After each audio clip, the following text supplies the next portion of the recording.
one of the things that I'd like to discuss is what's going on in the Clear Lake area as far as upcoming developments. The other day I was talking to an investor group that's coming in next Thursday, and they're not in the Clear Lake area, but I've known them for a long time, and they said, I want to know what you're involved in, because we have investors that want to put money in deals all over the place. I started tabulating everything that's going on, and my rough on the napkin estimate was about easily $1 billion of development happening in the Clear Lake area. When you say Clear Lake, Webster, League City, what all goes into that? I'd start with Webster and go all the way down to the island. Okay. Actually, I stopped at Webster Texas to City. the Causeway? I stopped at Texas City. Okay. So let's just say Texas City up to Webster, the Bay border. Area. Yeah, Bay Area. So, okay, you start with Great Wolf Lodge. That is 50-acre water park entertainment. You've got next to that, just south of it, 120 acres called Flyway. And that's going to be a massive mixed-use development. Just north of that, actually, is they're finishing up the HEB. Well, there's a lot of land on the front that they're now developing as well. Then you start going south, cross over the creek, Clear Creek. You've got a 70-acre project called Riverview at Clear Creek, right where La Brisa is. Yep, right behind it. Yeah, they've got the one apartment property now. They're going to do a sister property. They're going to put an Aloft hotel, a marina, all sorts of other things. The city's given them $14 million in incentives for that over a 7-year period. It's a long build out. Yeah. So you've got that. You start going south of that. Tesla, your favorite brand, Yep. just announced they're taking over the old BMW dealership. Are you kidding me? Oh no. Are you kidding me? Oh. Yeah. Strangely, the only thing that doesn't cut is the cameras at that point. Yeah. Well, here, hold on. I mean, that's got to be I don't want to trip over this wire. That's got to be a whole building. I would think so. Yeah, we're on generators. Oh, I've got a flashlight on my phone. Oh, there we go. Emergency generator kicked in. Do we start at the very beginning? Or? No, cameras don't cut out. So if I was you, I would just say, I'll start with Tesla. yeah, go a little bit further down, and then that's what I would do. Okay. So the old BMW dealership just north of 518 on I-45, that is going to be retrofitted for Tesla. So they're coming in. So what was unsightly, that BMW, they moved to the Clear Lake area, up off 45, further up in the Clear Lake area. So you got Tesla going in there. Just next to that, to the south, is Grand Oak Village. And that is a 16-acre development that I'm involved in. And it is 7 different tracts of land. One of them, the first tenant's about to open in a couple of weeks. We've got That's other Pet Suites, right? Pet Suites. They open in a couple of weeks. We've got other pads under development. And rumor has it the warehouse is just south may be bought, and they may be repurposed Yep. over the That's kind of an over the years. eyesore, so I think that would be a welcome change Yeah, for the people that live in the area. I think so. So just to go back, when you talked about Tesla, I just sold mine because I got tired of driving to the service center. You're kidding. No.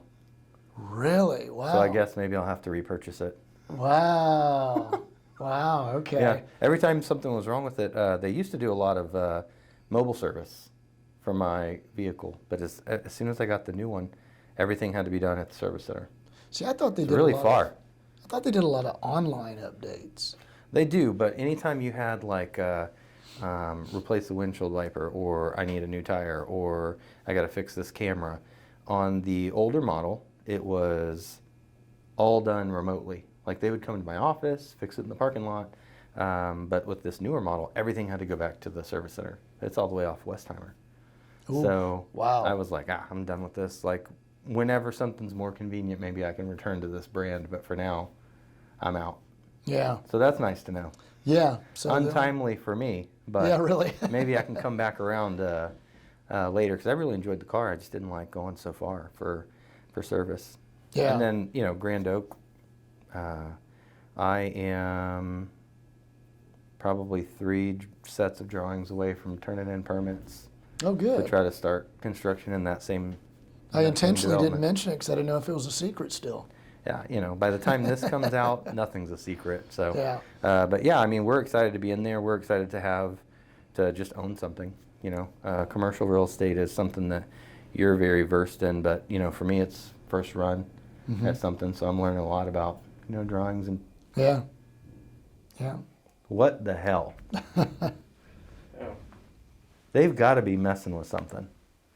I wonder if there's a storm out there. I think it started Oh, raining. it is starting to storm. That's true. Let me see what my weather app says. It was raining when I was sitting in the lobby. Carly, did you do It this? said that the Weather Channel radar is the most accurate. Oh yeah, it's right now. So the good news Little is red spot right there. all all of my computer equipment's on battery backups. Love it. So That's I've good. got like 6 hours when it loses so that we can all go in and, Save. That's Save. great. 6 Yeah. hours is. because the Yeah. servers, well, that way if I'm like home and it happens, I have time, I can get up here Yeah. and save everything on the server before it just goes, zzz. That's more than most people are doing. Yeah. Yeah, that's great. So with Grand Oak, learning, we're about to get to permitting and just learning that process. I have a great I have a better understanding and respect for what what you do, because you deal with commercial development a lot. Yeah. But I can see it. I can see that things are picking up and growing. And one of the things I'd like to ask you about is, with me building a building, I'm paying close attention to raw material prices. Now I am starting to see that they're coming down. Has it made it to developers yet? Has the raw material price reductions, because we're going to talk about inflation, and we're going to talk about supply chains, or whatever we're going to talk about today. When I see lumber go from 1,400 to 500, are we seeing that yet from a developer standpoint? Are you seeing cheaper lumber? Are you seeing cheaper cold rolled steel? Those I-beams should start to come down. We're 20-30% off their highs. Are we seeing it yet? I think, I equate it to when you hear oil prices have gone down. You see them go down and you rush over to get gas, and you're looking at it and go, wait a minute, Yeah. it didn't reduce. Yeah. It's that all that oil's already in the batch to be refined, so it's got to get out before you start seeing it go down. Yeah. Similar to the prices, lumber you mentioned is, of all of them, my understanding is that's the one that's come down the most. Yep. When COVID started, it was $350, $400 per 1,000 board foot. That launched up to 1,600, and now, like you said, it's I think under 500 right now. Yeah, I watched it because it got up to 1,600, and then there was a small dip where it went down to about 600 November of last year, 2021. And then by March, it was back to 1,400 per 1,000 feet. Now it's dipped under 500 a couple times. I think today it's about 520. Yeah, I saw it dip under 500. But are we too. starting to see that at the actual a little bit. material? I think what I think is going to happen is that you've got, and we'll hit this. We'll talk about interest rates in a bit. But as interest rates are going up and people decide to pause new projects, it's going to free up those supply chains. Yep. And then it's all supply and demand, right? So the demand will shrink, so the supply will get better. Yep.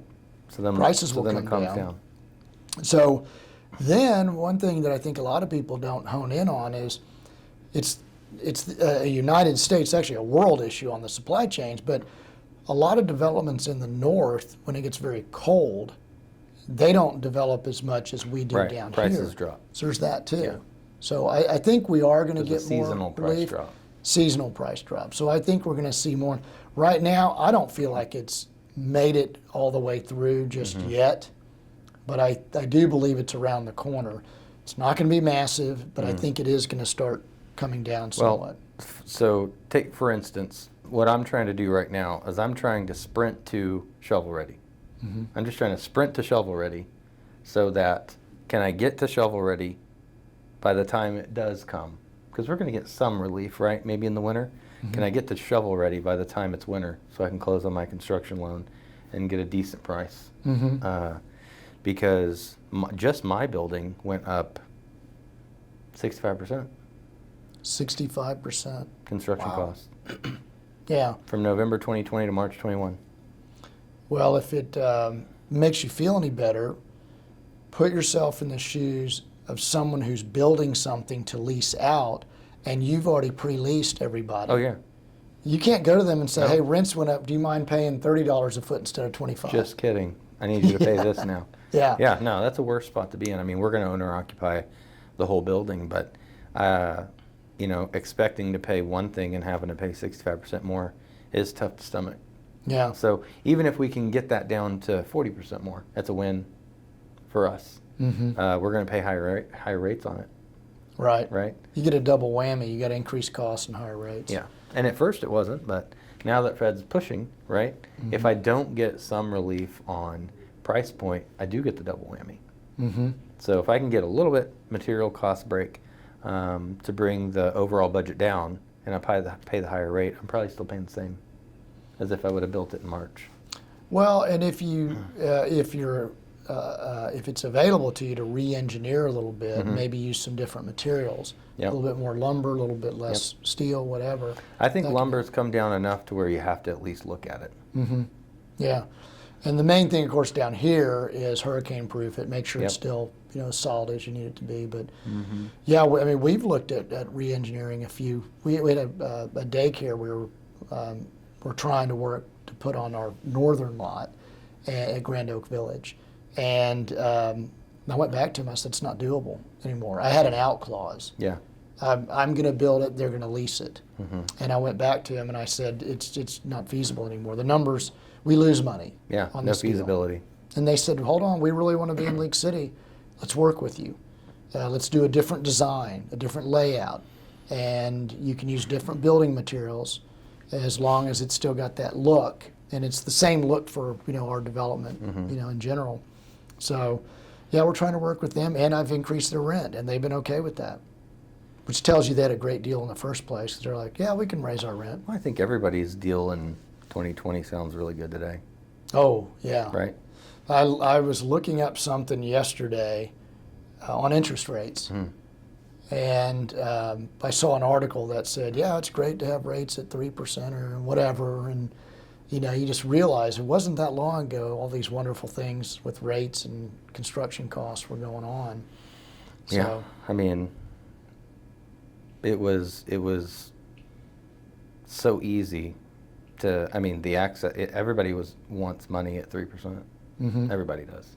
So, I mean, what do you expect? You expect huge growth because Yeah. people that have money, expansion is so much cheaper until materials get crazy. Right. Because then you buy up everything. Mm-hmm. So, fast forward to today, everyone's battling inflation. Is the right thing to do to pump a few more $100 billion into the economy? Well, and the Fed doesn't think so. I mean, as far as their whole strategy of not putting so much cash into the economy, their whole point supposedly is to keep us out of recession, Yeah. and keep the economy thriving, and they do it through buying and selling securities and through changing the Fed funds rate. Mm-hmm. And my concern, not a judgment against the Fed, but my concern, like everybody's, is they raise rates so much that we do have a recession. And Well, that's what happened in 2019. what's that? That's what happened in 2019. Yeah. We were going to go into a recession without COVID. Mm-hmm. Like they had raised the rate to a point of resistance, right? Conventional mortgages top 5 for the first time in a long time, and that was the resistance point.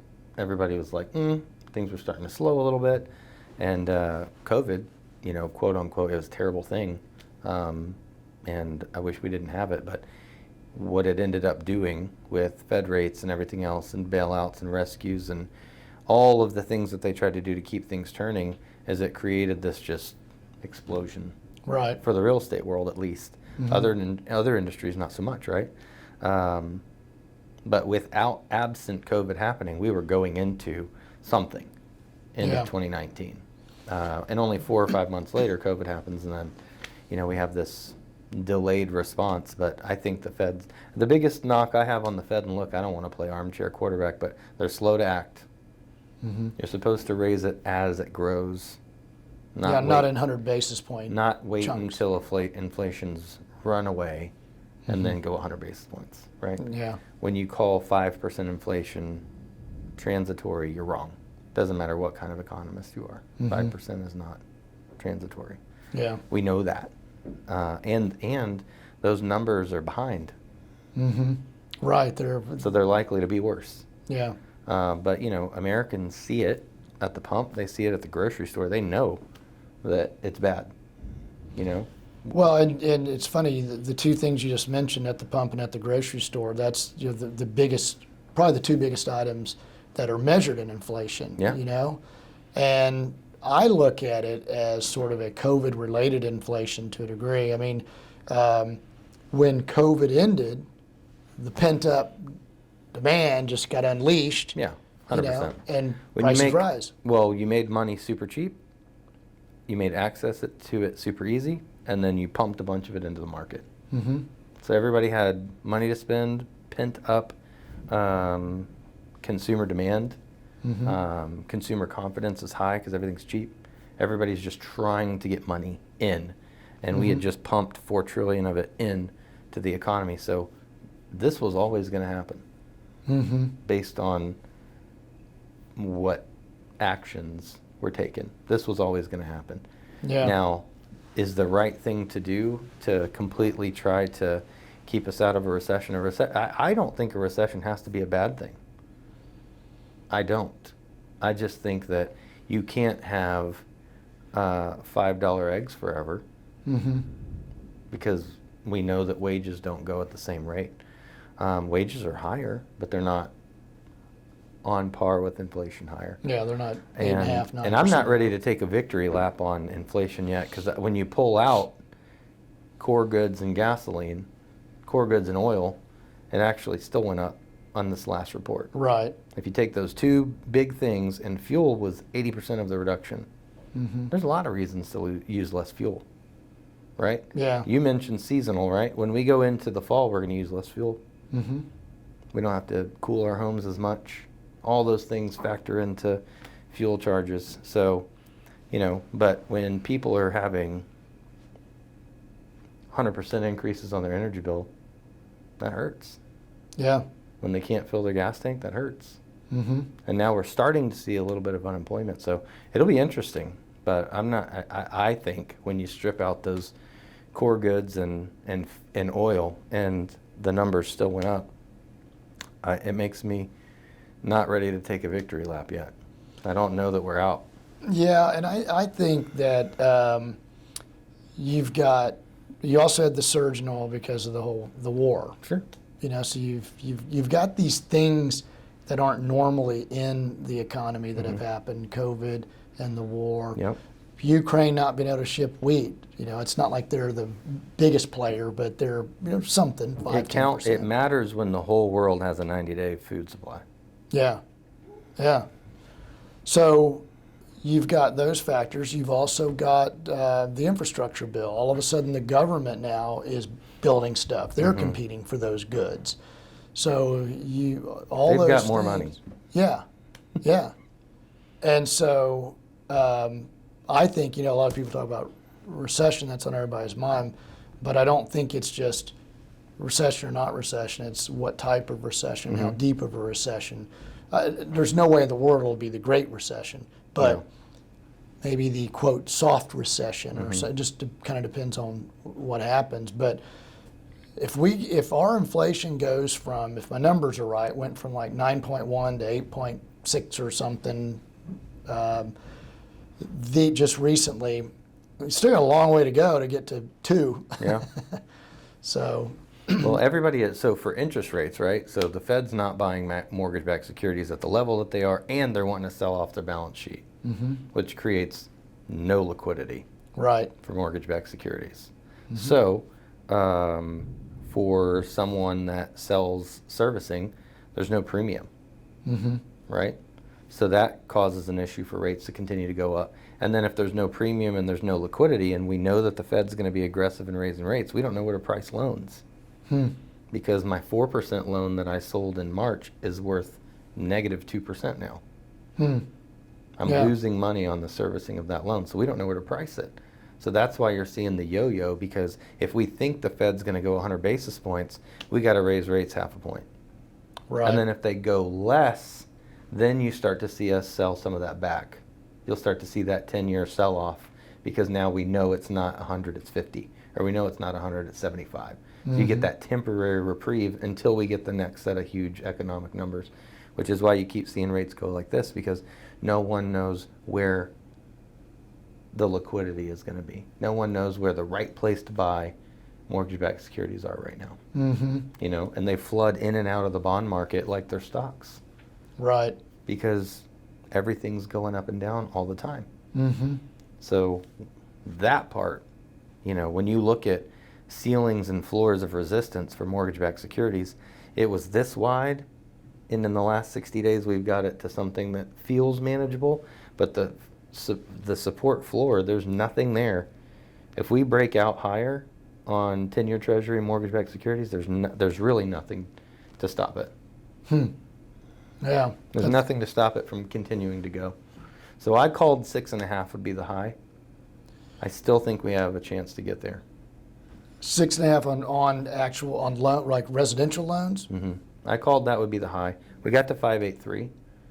I think. And you're now what, low fives? Yeah, low fives, high fours. I think that if we didn't, I think that if it's not really cooled as much as I thought, if you take the gasoline and everything out and core goods, and everything else continues to go up while those two things go down, the Fed is going to get aggressive. Yeah. Well, I'm curious. Let me ask you a question. So I think a common misunderstanding of people is that when the Fed raises rates, that they just raised exactly 50 basis points on your mortgage, which, you know, it's not true. It's not true. Maybe it kind of runs in a parallel, like, because it's more so. It takes a while to get to the longer term loans. Yeah. Credit cards, everything else, super quick, right? But it takes a while to get to 30-year mortgages. But at the same time, those 2 and 10-year Treasuries are still trading off of Fed speculation. So if we think they're going to do it, they'll start to trade higher. They've got to have more yield. They've got to have more yield to invest in that. We had one of the worst 10-year Treasury auctions in the last 18 months. This last one was terrible. It opened up almost no bid. Really? Yeah. For 10-year Treasury. Now, eventually it found a place and it sold off, and it was what it was. But, you know, when mortgage-backed securities get to a point to where they're no bid, then what do you do? Right. Where do you price them? Yeah. 7%?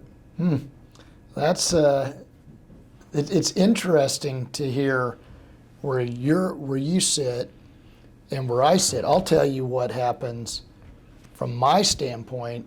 If I'm going to develop in this environment, interest rates on development are virtually always tied to prime. Yes. So when I see prime went up 50 basis points, I literally know tomorrow my bank statement or my loan statement will change. And I get my notice like in the mail the next week. Your new rate is X. This. It's the same way. We have I have a line of credit for flips, and it's the same way. Yeah. I can log in the next day. It's a half point higher. Oh yeah. Oh, they're on it. Yeah. The gas goes up that fast too, right? It takes forever to come down. Oh yeah. But it's the same thing. Oil trades higher today. The gas that's in the ground goes up. It's almost like you can be like an arbitrager, Sure, you know, and just play that little Yeah, I mean they get to spread. They get to move the levers, not us. But Yeah. it helps to know how to play the game. And right now, I think the hardest thing for people to figure out is how do I play. Well, and I'll give you a great example. So we have a loan on our project, and nothing has changed. We still own all the same dirt that we owned 3 months ago. And our monthly interest-only payment, was $12,000 a month. and now it's 16,000. Yeah. And nothing else changed other than interest rates. And it's, and then when you have partners in your deal and you tell them, today I'm capital calling you, but I won't capital call you again for 6 months. And then 3 months later you say, oops, I'm capital calling Just you. kidding. Yeah. And they say, wait, what happened? I'll say, here's the statement. Yeah, This not is me. what happened. Yeah. And it's, well, sell the pads or develop them quicker. Well, I may not be able to develop them as quick because it might be a little harder to get money, or they may not be rates you want, and there might not be somebody on the other side to buy that pad right now. What I find from the commercial standpoint, in an environment like this where costs are up and rates are up, and it's not so easy to just change rents on your investment building, you hope that a single user like yourself is the one buying. Yeah. Because I've got to absorb it no matter what, right? you're going to absorb it no matter what, and you probably can't pass it down. No. But you're in for the long haul. You're there for 20 years Yeah. or whatever. Whereas the investor guy is building a building, and a lot of times 3 years later, 5 years later, they're going to sell it, and they got to sell it into the market. But while they're holding it, if you had factored in 5% interest and $28 a foot rents and your cost of X, and you run that model, it's just a Excel sheet on steroids. Plug in this, and it changes that, and you come down, you go 8% cash on cash yield. I can sell that all day long. And then the rates just went up. Oops, 6.8% cash And on you're still cash. at 2.8, and you're still at 28 a foot. Yeah. So if the pre-lease is done, can't go knock on his door and go, hey, do you mind 29 a foot? Yeah. That's your problem. So let me give you just what I think is just a chaotic thought, but I think that it is true. And us being in different years of experience, I think that part of the problem is our economy is not built to be a speedboat. Our economy is a tanker. It doesn't just turn on a dime, but we live in a world of I need just the results in 4 seconds. Yeah. I need results in 4 seconds. Why can't you just fix it? And nothing works that way. As a matter of fact, the faster our economy moves, the worse it is. There's no safety nets. There's no, rates go up. There's no liquidity. No one knows what to bid. We don't know where to price. Steady growth is the way that our economy is built for. We're not built for this. And I don't know if that means that we have to retool how it works, all the way back from, 1776 or whatever. We got to retool how this incredible GDP works. Or do we have to have people understand that, like, look, I understand that we're in an instant gratification society, but we have to understand that the global economy and the economy of our country doesn't move that way. Because when rates go down super fast, it's troublesome for guys like me too. Like we can get millions of dollars in margin call in 24 hours.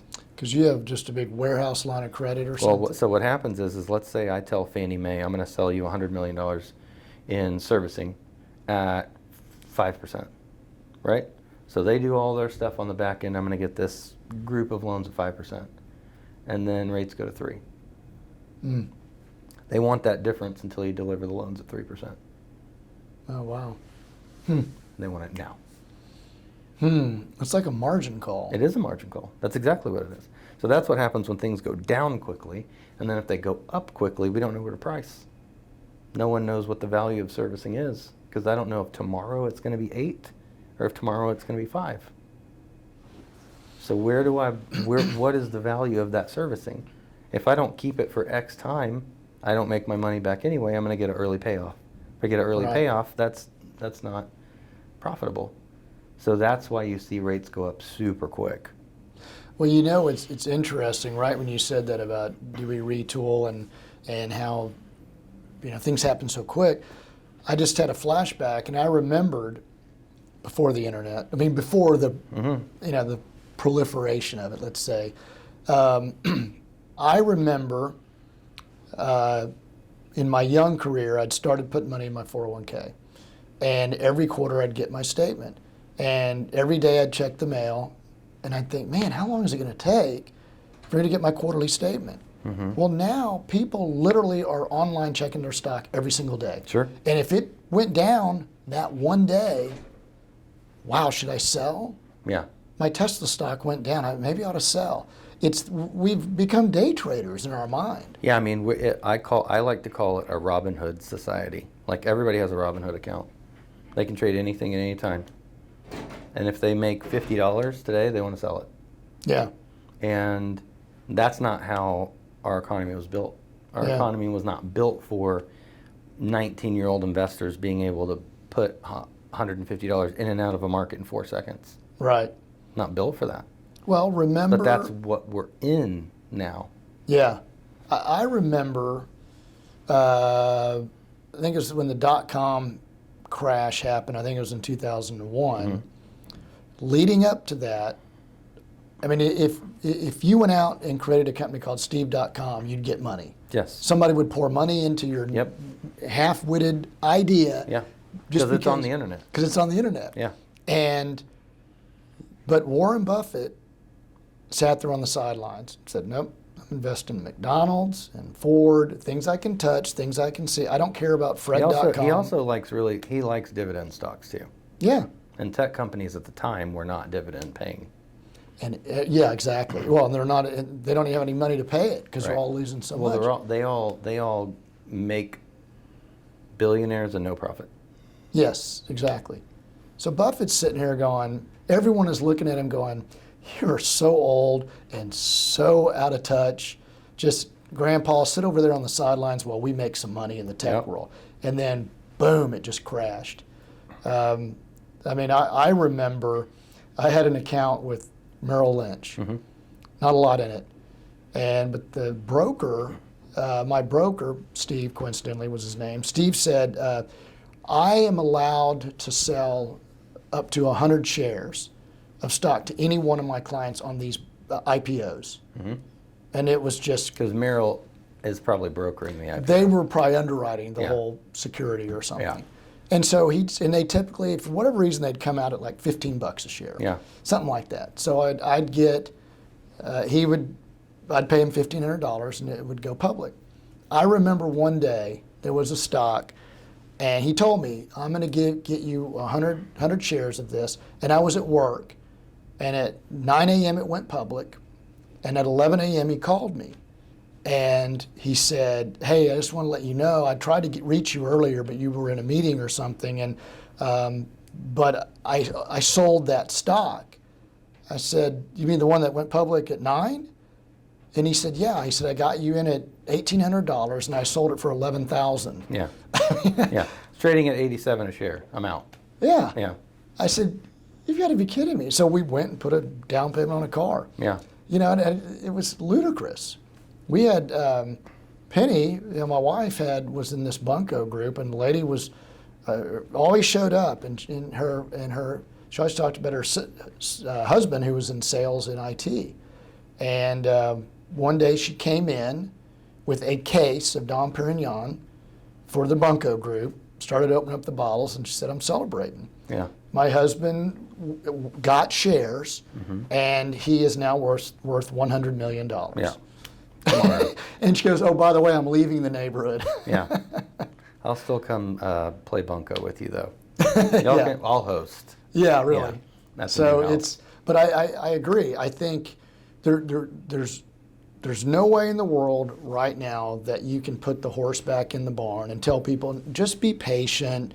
You know, don't be day traders. That horse is out of the barn. But maybe there's somehow you can adapt. I don't know. I'm not smart enough to figure that out, but I don't know. I think maybe you have an idea would be to have a different exchange for high volume daily stocks. Well, everyone's become do people opportunistic. day trade GE? Probably not. Doubt it. They probably do. Some people like to day trade Ford because now they're in electric, right? Yeah. So now it's tech. Yeah. But they don't day trade GE. They don't day trade 3M. They don't day trade Coke. Those are dividend stocks. You're going to make Walmart. Your blue chips, they can stay where they are. But maybe there's room for a new exchange for Yeah. these, run an algorithm and say, hey, these 100 stocks are going to make up this new exchange. Because these are the ones that are just high volume, 19 to 35-year-olds are trading this through Robinhood, whatever it is. Maybe that's the answer. Kind of like when NASDAQ came out, Yeah. kind of what they were. Yeah. Yeah. But what it's compromised of is indicative of the times. And if you want to continue to trade Dow, trade Dow. But if you want to be in this, it's on this exchange. And there's a hyper segment of it that everybody understands, because like you said, you can't just stop the ship, but maybe there can be, an arm that makes sense. That Yeah. we can try to be, like, we don't have to be predictable here because we know it's not. Right. But I don't know. I just think it's interesting. I think that in times like this, innovation is what wins, and I think crazy ideas make more sense. Well, and, historically, there's always been people that have tried to work the market, be a day trader or whatever. Coincidentally, last night I was having a conversation with a buddy of mine, and I said, "Do you remember that guy Carl Icahn?" I said, he would go and buy up stock just under the SEC radar until you have 10% ownership. You don't have to report it. Yeah. And then at about 9%, he'd launch, a big takeover. Yep. And he'd pick a GE or whoever, and they would put in play their poison pill or whatever they would do, Get their and then board, they start get their negotiating. board seat, all this other stuff. Yeah. Yeah. Then they start negotiating with him. Okay, the stock was at 10. You made an offer at 20. We want you to go away. Can we write you a check for $1 billion or $500 million? He said, yeah. He wouldn't say it, but yeah, that's all I wanted anyway, is to just play with your stock. I think he did. I think he ended up making a play on Apple, made a ton of money. But that's what the Twitter deal felt like in the beginning. That's what it felt like in the beginning. But I think he truly does want to own it. I just think he wants to own the correct version of it. Right, his version. He wants to own the valued of correct accounts. Maybe he wants out. I don't know. Who knows? He's got plenty of money. But that's what it felt like at first, because it was like 14%, just hanging out. Then it was like, I'm on the board. Then it was like, never mind, I want to buy it. Yeah. And I'll make you an offer at 30% premium. Right. For a company that's never made money. Yeah. Never one time. So what's That's it worth, right? It's worth the platform. Yeah. That's like when Facebook bought WhatsApp for $1 billion. Everybody was like, why would you buy a company that's 200 days old for $1 billion? And then they bought Instagram for 200 billion. And everybody was like, they stole WhatsApp at $1 billion. Yeah. Thievery for a company that was 200 days old. Assuming you believe the 200 billion was a I think reasonable now valuation. you do, because Facebook went from $30 to $132 a share. Yeah. Because now their platform is, who is going to catch Facebook and Instagram? And I think now the model for starting a business is to sell it to a big tech or sell it to Amazon. I'm going to build this business up. With and the when intent of.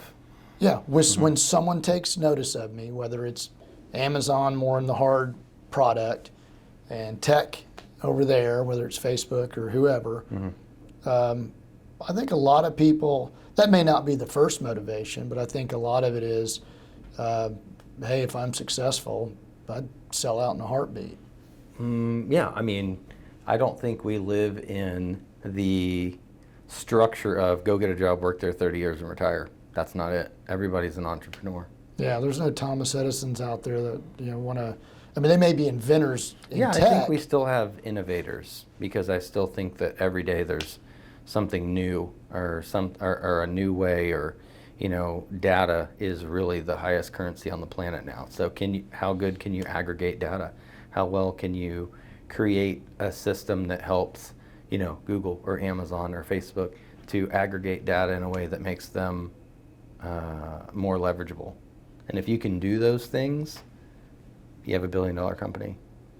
built with a Oh. B, Yeah. because they want that ability to leverage that. They're going to make billions and billions by leveraging something like that. And that to me is incredible.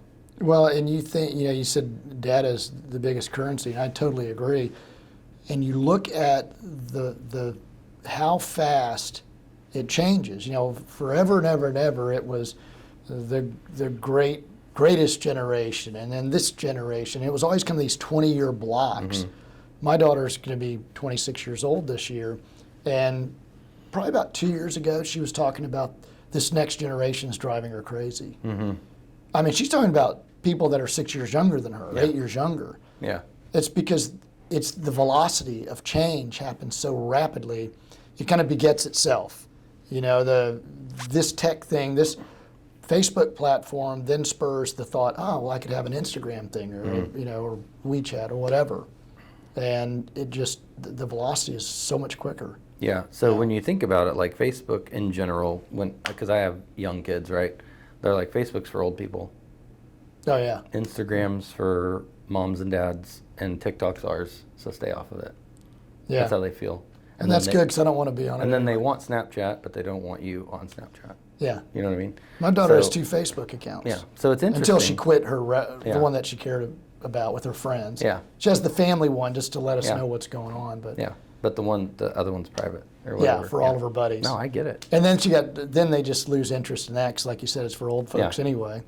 So they're just on TikTok. Just Mhm. yeah. Now I sound like an old guy. Yeah. All they do is stare at that screen. Well, I mean, kind of what we're doing today is that, right? So vertical scaling is what everybody's interested in now. And, TikTok started at, I think, 30-second videos, and then they did 3-minute videos, and now they're doing 10-minute videos.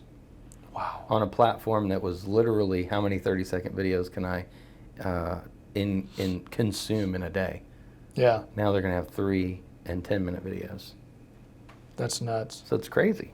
I'm proud to say I've never watched one. So Well, I do. I definitely do some research, because as we continue to grow this business, what I'm trying to do is just establish a place that young people can come, because our industry ages poorly, right?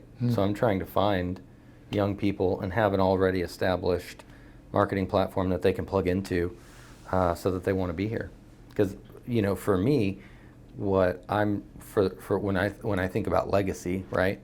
I have a whole group of people that are under 30 right now, and I've got to mentor them, and then they're going to have to hire in another group of people that are like my son's age, and they're going to have to mentor them and be ready to step into leadership roles before I can leave. right. Yeah, and you got to use the technology that they're all using. I was being a little facetious, but no, I literally have never been. I mean, I know what TikTok is. Yeah, and of I've seen course. it. But yeah, if that's what they're using, and it's more than 30 seconds, it's a platform you got to investigate. Yeah, I mean you have to use it. Okay, so shifting gears a little bit. Giving back, whether it be time, money, energy, effort, whatever, in the community's always been a part of my business, always. I just think that, for-profit businesses have to have some form of philanthropy, or, to me, what is the point? You know what I mean? What is the point of building something if you're just going to keep it all? Right. What are you really giving? How are you really enriching the lives of other people is a big deal to me. I know I've had discussions with your wife, Penny. I feel like she's very much a giver. I'm very much a giver. So we connect on that very much. Talk to me about what's been a big, and not money, not amounts, nothing like that, but what's been a local one that's really been important to you guys to be involved with? I would say of all of them, it's one that Penny has been on the board of, is communities and schools. Okay. And she put it real well. She said it's basically making sure that a kid not only gets to school, because some of these kids literally are homeless kids. Yep. I mean, a lot of times we lose sight of that. It's not just adults that are homeless, it's their children. And so it is getting a kid to school and getting them to a point where they can have a meal before they get to school, have a pencil in hand when they get there, it is literally an altruistic thing. It is doing something because I truly care about the kids. Penny was in education for 20 years, and her heart bleeds for children.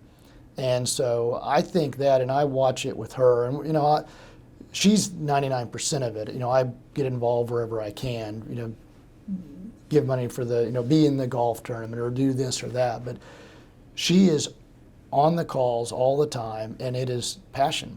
And I think that is the biggest one for us.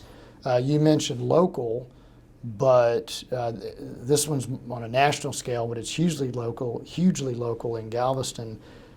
Shriners. Okay. Shriners is a big deal, but it is our daughter is a Shriners child. When we adopted her from China, she had a cleft palate and a cleft lip, and they did a lot of surgeries on her. And ever since we started this business, every quarter, a percentage of our profit is a check to them. Mm-hmm. And it's a running joke. We go to the annual donor appreciation thing, Yeah. and our contact there will walk up and just say, "Oh, it's so great to see you, and thank you for what you've done." And I say, "Well, I think I'm about $3 million short of what you've done Yeah. for us." Yeah. And We're still paying it back. yeah, we're Yeah. just kind of paying it back. Yeah. It'll be 500 years, but Yeah. we'll get it paid back. Yeah. And they kind of laugh about it, but it's that is a group that truly has zero motivation except for to help these children that have been severely burned, or they have issues with cleft palate, or whatever the issue may be. Those are the ones that I truly like, whether it's financially or go and be there. Mm-hmm. Those probably are the two biggest ones for us. Yeah. So for me, I think I've partnered with school districts, CCISD, which is our local school district. They're pretty lucky for the most part. They do pretty well. But even some of the stories I see come out of that, like you said, you're almost blind to it until it's made aware to you what some of these kids are going through, especially the ones in high school that are just trying to finish. Mm-hmm. They're just trying to finish. COVID, it was like, how do we feed the kids? If we're not going to have school, some of them need school to eat, literally. Mm-hmm. How do we feed that population of kids? So there was a point in time for me, my parents had divorced. My mom was single mom. I was at home, didn't have a lot of money, probably close to losing the house a couple times. We ate literally the same meal every day for 14 months. And, in that spirit, I appreciated things in a way I've never appreciated before. And I think kids can be extremely cruel, especially if you have to get the different lunch or whatever. I don't think they should do that. So we've done lunch accounts for districts. I won't name the districts. CCISD has not needed that, but I've partnered with districts to pay off negative accounts and then put some money in there so they can have normal lunch line, so they don't have to get something different and be made fun of, because I think kids are pretty rude. They're opportunistic to pick on the person that is easily picked on, and I felt like I identify with that kid, so that was where some of it spawned from, and from there we've really plugged into helping veterans. That's a big deal for us, and then locally helping people in our industry. Our industry is not notorious for great health care. Oh, it's awful. Right. So trying to help people that, unfortunately, every year we have 1, 2, 3, maybe more that are fighting cancer. We do the golf tournament once a year, and we try to pay their full deductible premium for the year while they're doing treatment so that their co-insurance can kick in and they're not out of That's pocket great. a ton. So that can be anywhere from, $6,000 to $15,000 depending on their insurance. But huge blessing to them, because it gives them freedom to go do more treatments, once you get your deductible paid, you might as well go. So instead of spacing things out, they just keep rolling. Right. So that's been a huge lift for us. But, I think something happens in your life that makes you want to be that way. And one of the reasons that I was attracted to Penny immediately was that I could see that in her heart. Mm-hmm. You know, I could see it immediately that she was a giver, and I want to be around people like that. So Yeah. that's why we have such a close connection. But you know, there are a lot of business owners that do not give, and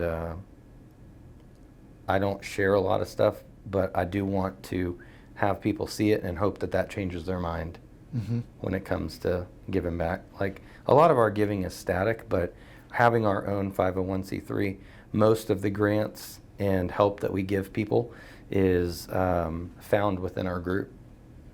I'll just get an email for a grant request, like, hey, saw this person on Facebook, whatever. So we just try to find whatever that need is in the community and fill it. Mm-hmm. Not looking for any credit, nothing like that, but I would like other business owners to step up and just try to do one thing a year. Find one thing and Yeah. just do it. Whatever you're passionate about, you know, Mm-hmm. whatever that one thing is, just help. Whatever that is. I think we could solve a lot of problems I do if too. more people would get involved. We're not going to solve it. This isn't a bash against the government, whether you're left, right, middle, whatever. But the government's not going to do it Mm-hmm. because they got too much on their plate and it's too political. Mm-hmm.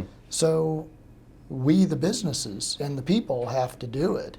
And I think it's unfortunate that human instinct is so many times, unless I have literally walked in that person's shoes, it's just not going to affect me. Yeah. You can't have that empathy and picture yourself in those shoes. You actually have to be in those shoes. I can't tell you how many people I've talked to in the past that are adamant about not helping out that group or that group, whether it's welfare or unemployment benefits or, I don't want to sound like, give everything away. I'm just saying until they lost their job. And then it's, man, I wish they would have extended unemployment 4 more weeks. Yeah. But Yeah. but at the same time, help the single mom. It's funny, I'm single mom family too, and so my mom is my hero. Yeah. Watch what she did.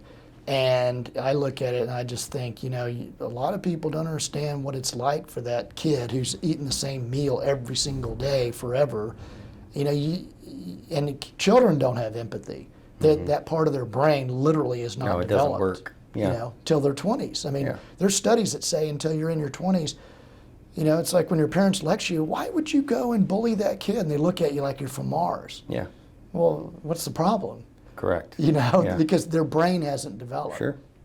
So, but I wish that businesses and people could put themselves in those shoes of those disadvantaged people, adults or children. Well, I couldn't agree more. And, I was also adopted. I know didn't you have know an that. adopted daughter. Okay. So I think that that's incredible that you guys gave her that gift, number one. And then, I was raised by an incredibly patient man.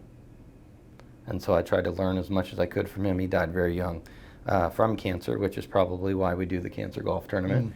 But between him and my mom, who's also my hero, she's the single most important person in our family, right? She just taught us how to love unconditionally. And she would have, even in that year where we ate the same thing every day for 14 months, she would have given you her bowl.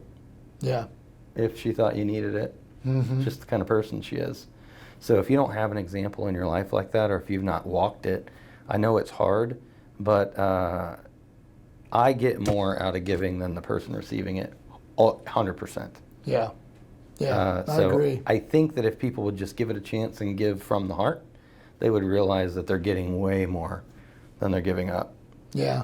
every single time. Maybe divert a little bit of your money you give to your favorite politician and give half of that to some needy Whatever it is. person. Yeah, whatever it is. Just find something that you're somewhat passionate about and get involved on the most minute level, and then make yourself pay attention to the result of the giving. If just pay attention to the result, anyone that has a passion that wants to really make a go at it, I feel like it's easier now than it ever has been. Access is easy. It's cheaper to have an opportunity to start a business. You can start a business with your phone. There's free apps, there's free versions. If you have a good idea, you can be innovative right now. If you're passionate about something, I would say that keep working your job, commit 10 hours a week, take a risk. You have to fail a few times to get where you want to be. Well, I'll give you a great example of how somebody could do that, have, like you said, that side hustle. There's a company called Upwork, and it's Upwork.com. I've used them a number of times. It is a consulting company, but it's individuals, literally all around the world. And you, as an example, what I do, I will put up, let's just say, a series of Excel spreadsheets, and I'll say I want someone to create an Access database out of this because I can't do that. And I'll put all the instructions up. This is what I want. These are the reports I want. I'll stick it up there, and I get bids. Mm-hmm. Bangladesh, India, Kansas, all over the world. And I thumb through them, and I look at all their resume of what they've done before. Have they done this before? And then I pick them. And that is somebody sitting in their living room in, I don't know, Pakistan or Indonesia, replying to that, and that is their gig. Mm-hmm. So they're, like you said, you couldn't do that 15, 20 years ago. There's no way. Mm-mm. And now you can. There's a platform for everything. That's what I was saying with access. Access is so easy now. There's access to everything. If you have a skill and you're passionate about it and you want to leverage it, today is the easiest market ever to leverage it. Yeah. So I'm going to ask you one more question, and then we'll end it. And this is one that's really fun, and I've found that the answers are really varied. But when I talk about leverage, right? You get to a point to where you own a business, you're on some boards. We get pulled in a lot of directions. What is one thing that you choose to leverage by paying someone else to do that your 20-year-old self would have said, James, you'll never pay someone to do that? And then what's one that you keep that is probably just dumb that you keep it because the ROI is not there? I do too much of the dumb stuff. I don't push off enough things. Yeah. I still do a lot of them. Yeah, but you don't cut your own hair, right? I mean, I'm just I saying. actually started doing it. No way. No, my buddy who's very, very short, he's like me, Yeah. losing it all. He did it, he goes, no, I do it all the time. I said, how do you get the back? Yeah. So I tried it a couple times. Then Penny, now everybody's gonna look at this and go, yeah, I can tell. But Penny cleans it. Yeah. That's just more I wanted to try to do. What do I... 20-year-old self would have been like, I'll never pay someone to do that. But now you're like, I'm not going to do that. That doesn't make sense from a time perspective. Oh boy, what do I have somebody doing that my 20-year-old self... God, I wish I had a really cool thing to say. I don't know. You ever change your oil when you were 20? I washed my car. Okay. So I'd washed it back then. I won't wash my car to save my life. Okay. I got to go and sit there and watch it go through a little booth. Yeah. And I sit there and watch somebody Yeah. clean it. But then I feel so bad, I always overtip. Yeah. 'Cause it's like I feel like they're having to do it and they're not getting paid. Yeah. Like I feel bad because I should be doing that. Sure. That for sure. Okay. Yeah, there's no doubt. Okay, so there's one. And then what's one that you think that like most people have probably hired this out, but I don't because I enjoy it? Even though I occasionally get black algae, which I am fighting right now, I like to do my pool. Really? Yeah. I try to do my pool is a nightmare. My wife will say at some point when she's looking at that sea of green, she goes, are you sure you don't want to pay $200 a month? And I say, no, it's the principle. And I know nothing about chemistry. Yeah. I got myself out of that Yeah. in high school. I've never taken a real science. Yeah. But I wanted to do it. It's just a little blue kit's piece of cake. What's the pH? What's the chlorine? Piece of cake. Yeah, piece of cake, yeah. Then No. then I go out of town for 2 days and I come back and the whole thing's green. Yeah. But now I'm learning it. I'm gonna do a shameless plug. Leslie's Pool Supplies. Yeah. They actually walk me through it all. Yeah. And I follow my little sheet and I do it. It's Too like, high, wow. put base. Too low, put acid, whatever. Well, and then of course buy this product and that product Sure. and that product. Stabilizers. Yeah. Yeah. All these things I've never heard I of. would never. We tried to do it for a month. I said, no, Well, the funny thing is, No chance. so I had green algae all over the place, and so I go get the green algae killer, and I'd work on that, and 4 days later it's gone to reveal the black algae underneath. Yeah. So I'm fighting that now. But, Yeah. Well, Yeah. I just think that's a fun conversation because when we do talk about leverage, I know people that leverage everything, and then I know people that leverage nothing. oh, I know one. What? I'll speak for Penny, Okay. and I support it. I don't want her to go, wait, why would you say that? Shipped. Oh yeah. The grocery people. Yeah. It's like, we can't get off our couch and go get groceries. I mean, that's in our mind, but it's like, okay, after 80 hours a week, can't we have a little bit of luxury? Like someone else will bring our groceries over. Mm-hmm. But that, you look at that and go, seriously? What an incredible business, though. Oh, yeah. How would that become a business? We'll just pick your groceries up for you. Yeah. Is there anything therapeutic about going to the grocery store? It is not for me. I will spend 4 times the money Yeah. than if I do a shipped order. It is so much easier for me to say, oh, hey, Penny, I'll swing by the grocery store on the way home until I actually have to swing by the grocery store Sure. on the way home. It's the last thing I want to do. Yeah. And so I love it. I'll pay the extra money for that. But yeah, that's something I would look back at 20. I'd go, what do you think you're a millionaire? Yeah, 20-year-old. What do you've got some valet doing Yeah. all your 20-year-old self would be like, you're paying someone to go down the aisles and shop for your groceries. What a snob. Yeah. You have someone put your jacket on too? Yeah, but now it's like, of course I do that. Yeah. I mean, the return is so high. Why would I go to the grocery store? Yeah. I will never mow my lawn because I'd do it 3 times. I'd be so excited. I'd look at it. I'd be so happy with how I did it. Then I'd get busy and I'd never keep the blades up. I'd never sharpen them and do all that stuff. And then I'd go out of town and the grass would get so high. I went out of town one time, I'll never forget. I'm mowing my lawn. I'm taking care of it myself, my young self. We were newly married. Yeah. We got that $11,000 I mentioned in the beginning. Okay. Down payment on a car and, Bought a Grand Cherokee. okay. Drove from Houston to Florida. Okay. And the day before I left, my next door neighbor said, the summer's getting here. You really need to fertilize your lawn. So the last thing I did before I left town is I fertilized my lawn Didn't water it. and didn't water it for Oh. 10 days. Came back and I had no Fried. lawn. I had no lawn. Yeah. And then I called the True Green, Green yeah. and and Terminate or whatever, the other Yeah. people that get all the insects out. And I don't think I've ever done my lawn ever again. Yeah. So my issue is anything that I decide I'm going to do, like if I said, oh, you know what, I'll just keep my lawn. So I don't do my lawn, I don't do my pool. I think those are pretty normal. But we pay someone to do our dinners. Really? Mm-hmm. We Interesting. eat a little better. So do they don't like come in your house and cook it? Mm-mm, no. They bring no. it to you. Yeah. We just pick them up. Interesting. Yeah. So Monday through Friday dinners. We don't have to think about what to cook. We don't have to spend the time doing it. We probably eat a little better. And we actually spend time eating with our kids versus just getting whatever. So that's something I never would have thought.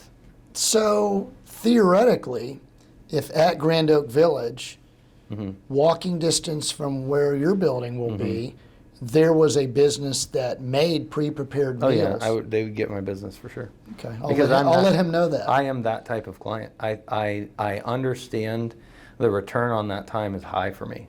Yeah. I don't have to think about what to cook. I don't have to do the additional groceries. I don't have to spend time preparing it. My wife doesn't have to spend time preparing it. And I get to sit down and eat with my kids. Yeah. Pretty much stress-free.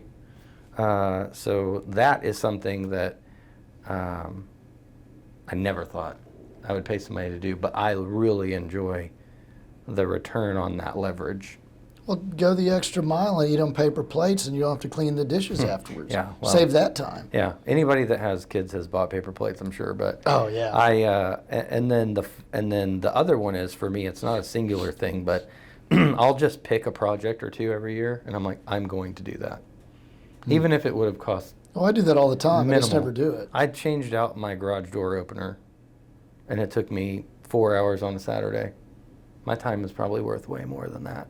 Whoever would have put that in would have charged me way less Yeah. than my time times 4 hours. But I just wanted to do it. No, you're a way better man than me. I can't fix anything. I mean, I literally tried to change a light bulb once, and I screwed up our ceiling fan because I broke it off. Too far. I broke it off too far, and then I actually turned off the breaker. I was smart enough to do that. And I took needle nose pliers. I actually pulled out the inner casing instead of the light bulb You fixture. need a potato. Yeah. So I'm not real. Yeah, that garage door opener, I want to put it in backwards. Yeah. But it would be hanging off the ceiling. Yeah, but I'll pick something randomly like that needs to be done, and I'm like, oh, I could do that. And it'll take me 4 times as long as a professional because I'm a perfectionist, and it's not what I do for a living. And when I do go to use my tools, I don't know where they are.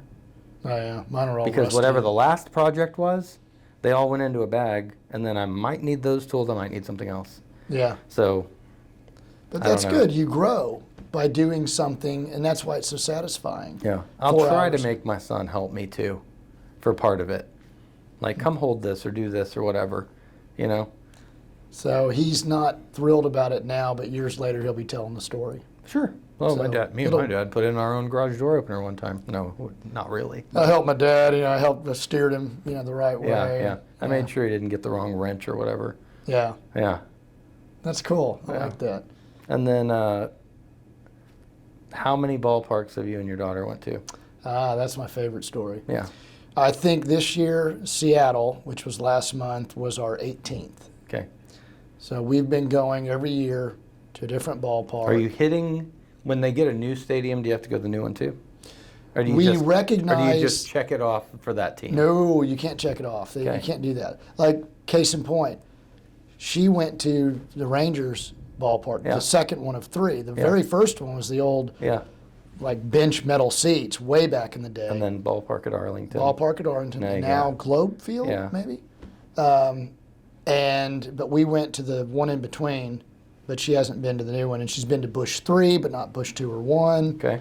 I've been to Seattle 1. She just went to the brand new one. But we've been, we're saving California to the end, and thank God I went to Gonna do the 'em all? Dodgers before. I don't want to go to Oh, the yeah. Dodger Stadium wearing my Astros gear. Yeah. Oh no. But our last one will most likely be San Francisco, Okay. because it's supposed to be the best of them all. Okay. But we've Are gone. you going to to go in or rent the kayak? I think we'll do 2 days, and we do that every once in a Okay. while. And McCovey's Cove, Yeah. out in the water. Yeah. And we love to kayak. When we went to Milwaukee 2 years ago, You we gotta do that then. kayaked through the city. 'Cause what we do is, in addition to the actual ballpark, Yeah. we explore the city. Yeah. And it's all about that bonding. Penny's not allowed Yeah. because she'll take over the whole thing. Yeah. And then she'll start lecturing Emma. Mm-hmm. And Emma likes it because, I'll just kind of. It's just fun. It's just fun. Yeah. And but it's a neat thing for us to do. It was really, really important as she was becoming a teen and all Mm-hmm. that. And don't get me wrong, there were times where at the end of the 3 or 4 day trip when she was a teenager, I thought, Y'all need a I break. think we're about done with this whole thing. Yeah. And I'm sure she was saying the same. All he does is tell me to pick up this and go to bed and it's time to get up. And, Yeah. But She's probably then, come back around now. now where it is, it's so funny. She feels like I'm old and feeble. And so she'll say, well, okay, Dad, we're going to Detroit. We've got a layover in Nashville, and we're going to have to get another plane. And I'm thinking, for my 700 flight in my life, I think Should I be got fine. that. I think I'll be good. Yeah. But I just go, oh, okay.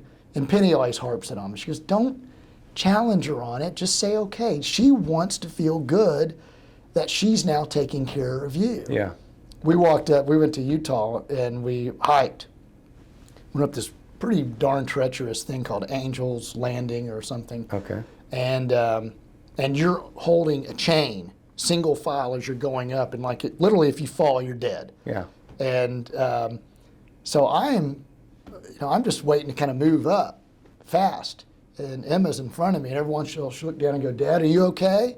And what I want to say is if you'd speed up, I'd be really okay. I'd be done. Yeah. But I just go, no, I'm good. So, but it's been a really cool bonding experience. And we went to Fenway and its 100th anniversary, and we've gone to a lot of the really neat stadiums. But now because she's an adult, she's got money, she's an attorney, she can go do things on her own.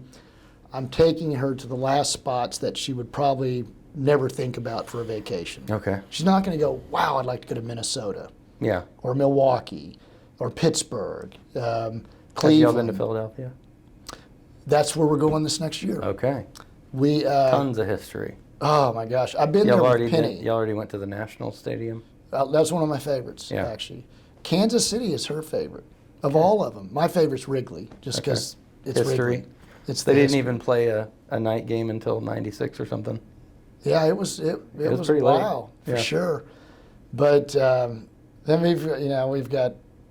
I could do a whole segment on all Yeah. the stories, but just so many different stories. But it's just fun going with her, and that's she feels like that's her best part of the year, and I feel that's my best part of the year. And then Penny have our own, and I have our own deals, and she and Penny have their bonding stuff, but it's a neat deal. I tell you what would be cool, piggybacking off of that is, and we could partner on it, or I could do it. That's fine. But wouldn't it be cool to give a grant for someone to take their kid to a ballpark? Ooh, that's neat. I like that. Yeah. I'd partner with you on Yeah. that for sure. See, there you go. Done. We'll end it right there. Done. Tell me when. Yeah. Cool. Yeah. Cool. Awesome. That works.